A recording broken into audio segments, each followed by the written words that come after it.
Well, Judy and Ravi, Kim Foxx became the first African-American woman to lead the Cook County State's Attorney's Office. Since then, several progressive prosecutors have been elected in major cities across the country.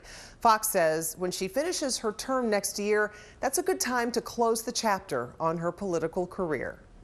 I've made the decision to not seek re-election in 2024. Kim Foxx will not seek a third term as Cook County State's Attorney. Her tenure in office starting in 2016 as a trailblazer in the national movement to elect so-called progressive prosecutors who called for changes to the criminal justice system. When I came into office, we were known as the false confession capital of the United States. It is in the interest of public safety that we exercise criminal justice reform. They're inextricably linked. And for anybody who says that we have to choose one or the other, that's why I think we will continue to see issues of violence, particularly in communities that lack trust in our system. Foxx officially announcing her decision at the City Club of Chicago today, addressing criticism that she has been too soft on criminals, saying violent crime decreased her first 3 years in office. I refute the supposition that where we see ourselves today, with the rise in violent crime that coincides with the once-in-a-lifetime pandemic, is somehow the result of the Cook County State's Attorney's Office. It just doesn't add up.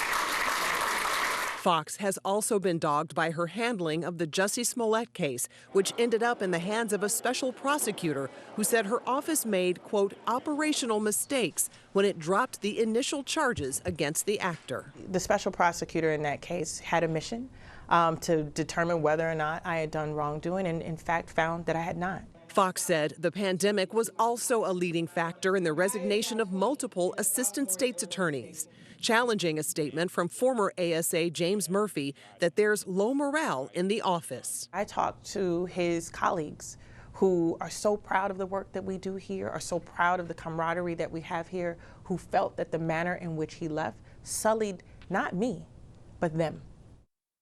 Foxx says that she is proud that her office has led the country in the overturning of wrongful convictions 5 out of the last 6 years.